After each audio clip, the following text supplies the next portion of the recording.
Today we are going to discuss about market functionaries.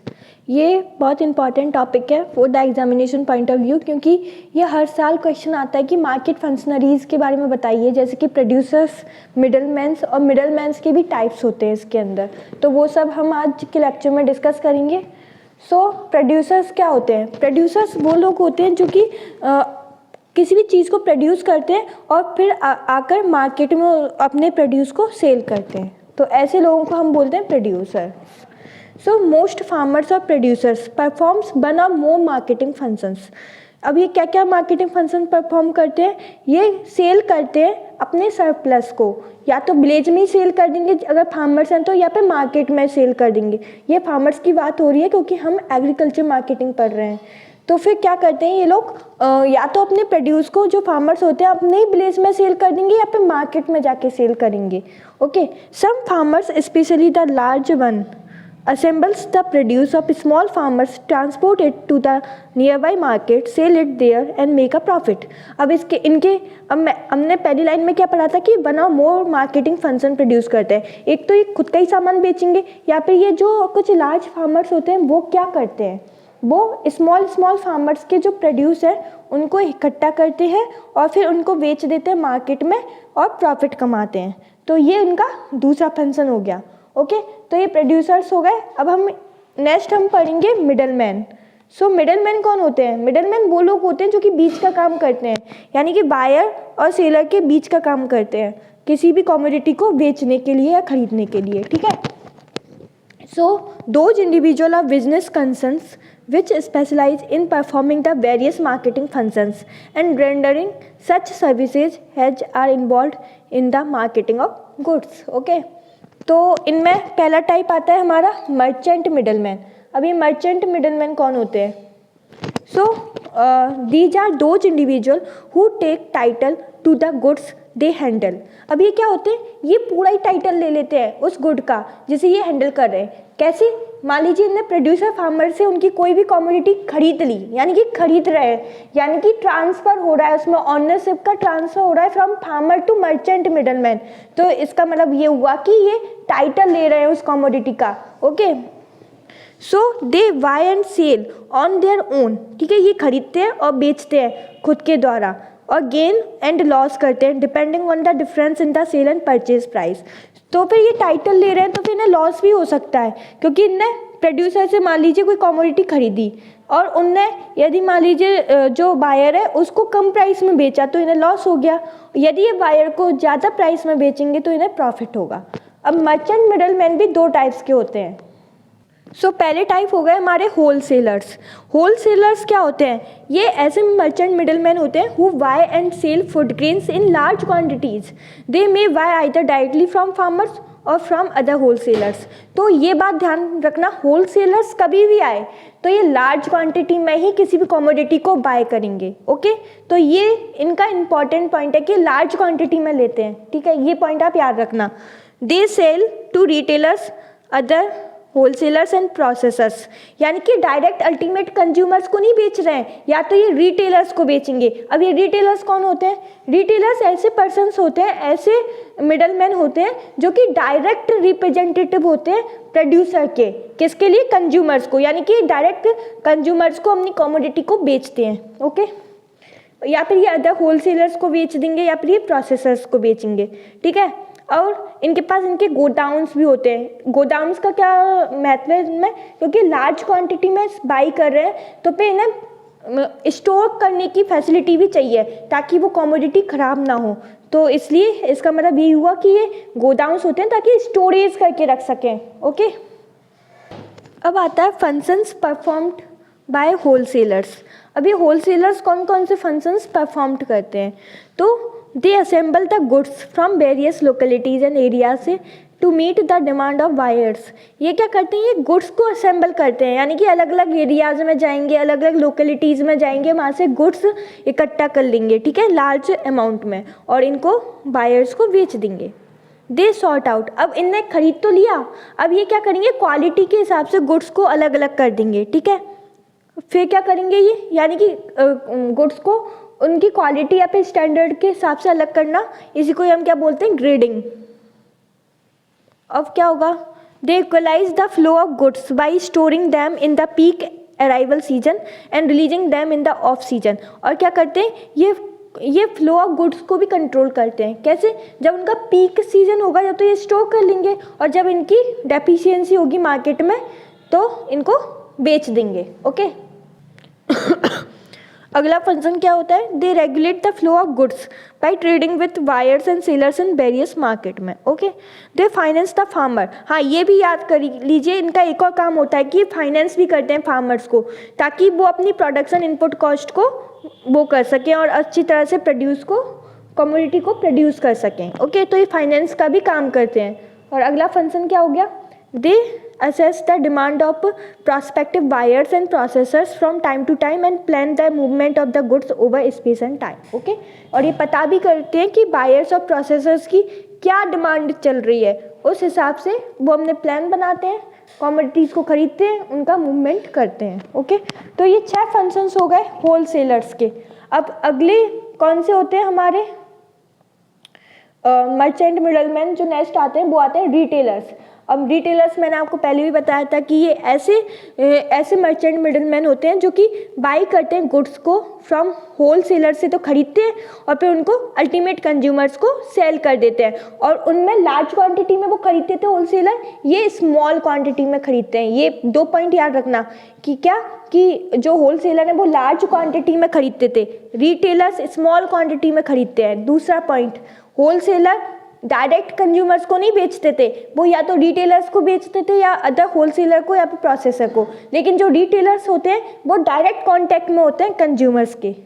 Okay, तो ये point मैंने आपको बताया था कि they are producers personal representative to consumer, ये मोस्ट इंपॉर्टेंट पॉइंट है। ओके, अब हमारे अगले आते हैं itinerant traders and village merchant. अब ये कौन होते हैं itinerant traders and village merchant? अब ये जो इंटिनरेंट ट्रेडर्स होते हैं ये ऐसे मर्चेंट्स होते हैं जो कि ब्लेज टू ब्लेज घूमते हैं।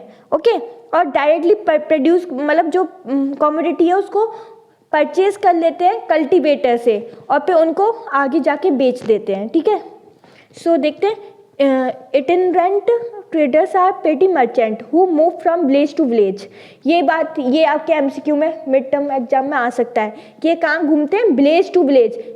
Itinerant traders are those traders who move from village to village. ठीक है, और डायरेक्टली परचेज करते हैं प्रोड्यूस फ्रॉम द कल्टिवेटर्स। अब इन्हें कल्टीवेटर से खरीद लिया, फिर उसके बाद ये ट्रांसपोर्ट करते हैं इनको प्राइमरी या सेकेंडरी मार्केट में और वहाँ पे जाके बेच देते हैं। तो ये बात आप याद रखना कि जो इटिनरेंट ट्रेडर्स होते हैं ये विलेज टू विलेज मूव करते हैं।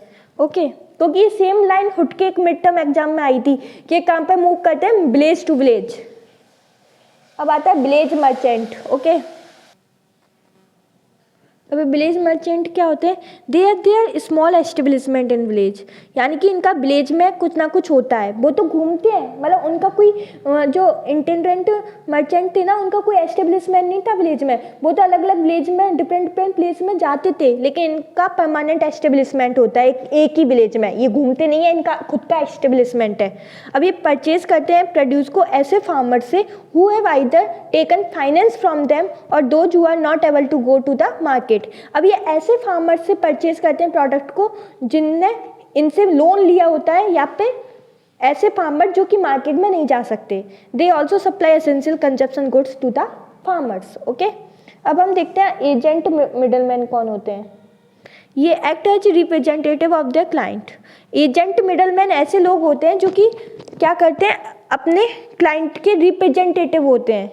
ठीक है, इसलिए नाम रखा है agent. Okay, they do not take, जैसे कि हमारे जो कमीशन एजेंट थे वो टाइटल ले रहे थे उस गुड का, यानी कि वो खरीद रहे थे प्रोड्यूसर से, लेकिन ये खरीदते नहीं है, ये बात याद रखना। They do not take title to the produce and therefore do not own it, यानी कि खरीदेंगे नहीं तो इनके पास टाइटल भी नहीं जाएगा, तो फिर इनको लॉस या फिर गेन होने का सवाल ही नहीं उठता, ये याद रखना। अब ये भी कितने टाइप्स के होते हैं एजेंट मिडलमैन, 2 टाइप्स के होते हैं, एक होते हैं हमारे कमीशन एजेंट और अरहातियाज भी बोलते हैं। तो ये वाला क्वेश्चन भी आया था, इनमें से किन को अरहातियाज बोलते हैं, तो उसका आंसर था कमीशन एजेंट। ओके, तो ये बात आप ध्यान रखना, ये छोटे छोटे पॉइंट से ही क्वेश्चन आते हैं। A commission agent is a person operating in the wholesale market who act as the representative of either seller और बायर। और एक और डिफरेंस क्या हो गया, जो कमीशन एजेंट है ना, ये ऐसे पर्सन होते हैं जो कि होलसेल मार्केट में ऑपरेट होते हैं और या तो ये सेलर्स का रिप्रेजेंट करेंगे, अब ये बायर्स को भी रिप्रेजेंट कर सकते हैं। तो ये इनका इम्पॉर्टेंट पॉइंट है। और इनके फंक्शन क्या होते हैं, ये फिजिकली हैंडल करते हैं प्रोड्यूस को, उन्हें सेल के लिए अरेंज कर लेते हैं, कलेक्ट द प्राइस, अब प्राइस को कलेक्ट कर लेंगे बायर से और अपने जो कमीशन है उसको उसमें से डिडक्ट कर लेंगे। यानी कि उनने क्या किया, प्राइस कलेक्ट मतलब उनने बेच दिया बायर को, उससे जो भी रुपए थे वो कलेक्ट कर लिए, उसमें से अपना कमीशन माइनस कर दिया और जो बचा उसे क्या सेलर्स को ये दे देंगे। और यही फंक्शन ये बायर्स के लिए भी परफॉर्म करते हैं। ओके, और क्या होता है, ये अनरेगुलेटेड मार्केट जहाँ पे गवर्नमेंट की कोई रूल्स एंड रेगुलेशन नहीं होते, उन्हें अनरेगुलेटेड मार्केट बोलते हैं। तो उसमें ये दो तरह के होते हैं, एक तो कच्चा रातियाज और ये पक्का रातियाज। और ये जो कच्चा रातियाज होते हैं ये किसके लिए एक्ट करते हैं, सेलर्स के लिए इंक्लूडिंग फार्मर। और ये पक्का रातियाज किसके लिए एक्ट करते हैं, they act on behalf of the traders. अच्छा, ये ट्रेडर्स के लिए एक्ट करते हैं इन द कंज्यूमिंग मार्केट में। या तो ये प्रोसेसर्स के लिए भी क्या कर सकते हैं, काम कर सकते हैं। और प्रोसेसर्स में कौन कौन आ जाते हैं, राइस मिलर्स हो गए, ऑयल मिलर्स एंड कॉटन और जूट डीलर्स, इनके लिए भी एक्ट करते हैं ये। And big wholesalers in the consuming market employ pakka रातियाज एज देयर एजेंट। अब ये जो होते हैं ना, ये बिग बड़े बड़े होलसेलर्स हो गए, प्रोसेसर्स हो गए, ये है ना पक्का रातियाज को ही लेते हैं, किसके लिए, वो purchase of a specified quantities of good with in a given price range में। यानी कि जो होलसेलर्स भी होते हैं ना, वो खरीदते हैं अलग अलग फार्मर से। तो ये क्या कर सकते थे, कभी कभार पक्का रातियाज की हेल्प लेते हैं कि वो अलग अलग फार्मर से जाके प्रोड्यूस को उनके लिए खरीद के ले आएँ। ऐसे प्रोसेसर्स हो गए, वो भी पक्का रातियाज को एम्प्लॉय करते हैं ऐसी मतलब स्पेसिफाइड प्राइस में गुड्स को खरीदने के लिए। अब रेगुलेटेड मार्केट में इन्हीं कमीशन एजेंट को हम बोलते हैं ए क्लास ट्रेडर्स। ओके, अब देख लेते हैं इनका एक ब्रीफ में कि इनके क्या क्या फंक्शंस होते हैं, क्या क्या फैसिलिटीज़ ये प्रोवाइड करते हैं। Okay, they advance 40 to 50% of the expected value of the crop as a loan to farmers to enable them to meet their production expenses. अब क्या होते हैं, जब फार्मर कोई भी क्रॉप को ग्रोन कर रहा होता है तो उसका 40 से 50% जितना उसका प्राइस है, जितनी उसकी वैल्यू है, उतना लोन ये फार्मर्स को दे देते हैं ताकि वो प्रोडक्शन में उसको यूज कर सकें। तो ये नंबर डायरेक्टली ही MCQ में उठ के आ गया था आपके मिड टर्म एग्जाम में, तो ये इंपॉर्टेंट हो गया ये point. They act as bankers of the farmers. Okay, they offer advice to farmers for purchase of input and sale of product. Okay, advice भी, ये सबसे अच्छी बात है कि ये सर्विस भी प्रोवाइड कर रहे हैं along with physical facility, they service भी प्रोवाइड कर रहे हैं। कैसे, एडवाइस की, कि ये फार्मर्स को एडवाइस करते हैं इनपुट को खरीदने के बारे में और कैसे वो सेल करें प्रोडक्ट्स को। और ये एम्प्टी बैग भी प्रोवाइड करते हैं। एम्प्टी बैग क्यों, ताकि जो फार्मर्स है उनमें अपना सामान भर के मार्केट तक ले जा सके। और क्या करते हैं, दे प्रोवाइड फूड भी और एकोमोडेशन भी प्रोवाइड करते हैं। एकोमोडेशन एक ऐसा पैसा होता है जब फार्मर्स मार्केट में जाता है तो उस समय यदि उन्हें पैसे की ज़रूरत हो तो ऐसे समय उन्हें फार्मर्स को एकोमोडेशन भी प्रोवाइड करता है, फूड भी प्रोवाइड करते हैं। किसको, फार्मर्स को या फिर उनके एनिमल्स को, when later comes to the market for the sale of their product. They provide storage facility. अच्छा, ये स्टोरेज फैसिलिटी भी प्रोवाइड करते हैं, ठीक है, और लोन भी एडवांस करते हैं and advance loan against the stored product. ये स्टोरेज फैसिलिटी प्रोवाइड करते हैं और जो स्टोर्ड प्रोडक्ट है ना उनके प्रति लोन भी प्रोवाइड करते हैं। और ये नंबर एज इट इज उठ के आया था, 75% ये स्टोर्ड प्रोडक्ट में लोन प्रोवाइड करते हैं। तो ये जो मैं आपको पढ़ा रही हूँ आज, जो भी ये पॉइंट उठ के आ रहे हैं डायरेक्ट MCQ में आ चुके हैं मिड टर्म एग्जाम में, और जब ऑनलाइन एग्जाम हुए थे उनमें भी ये पूछे गए थे। तो फिर इन नंबर्स पे आपको ध्यान देना है। They arrange, if required by the farmer, for the transportation of the produce from the village to the market. They help the farmers in times of personal difficulties. Okay, तो यानी कि सर्विस भी provide कर रहे हैं, इसलिए ये बहुत अच्छा, एक बहुत इम्पॉर्टेंट रोल प्ले करते हैं एज अ मिडलमैन के रूप में।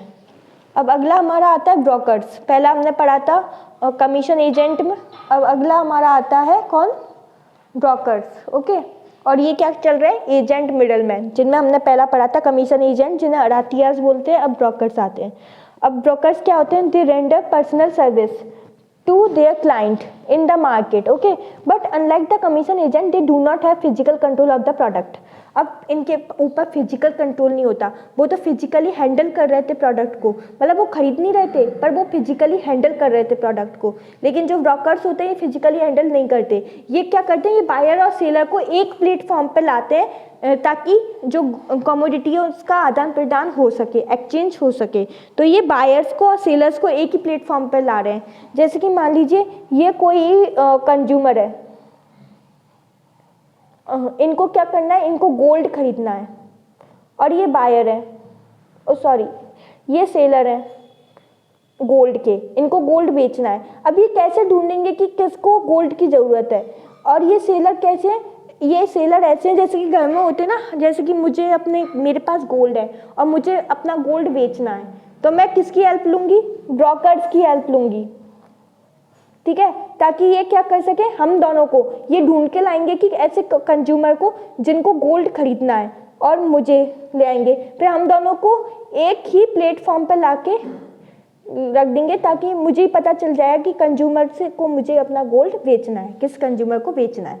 तो ये क्या कर रहे हैं, ये एक ही प्लेटफॉर्म पर ला रहे हैं बायर और सेलर को। अब देखिए, the main function of a broker is to bring together buyer and seller on the same platform for negotiation. This is, और इनके चार्ज को ब्रोकरेज बोलते हैं, ये भी क्वेश्चन आ चुका है, इनके चार्ज को क्या बोलते हैं, ब्रोकरेज। इनको कंप्लीट नॉलेज होती है मार्केट की और quantity available and prevailing price की, क्योंकि ये घूमते रहते हैं, ये एक्टिव रहते हैं, इसलिए इन्हें कंप्लीट नॉलेज होती है।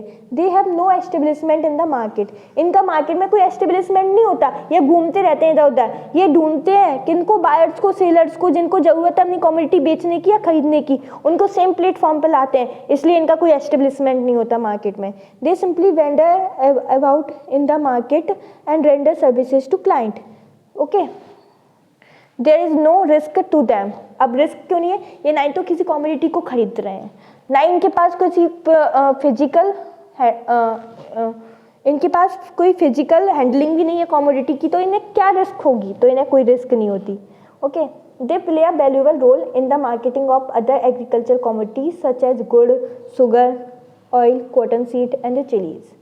So that's all for today. I hope you all understand this lecture very well. Thanks for watching.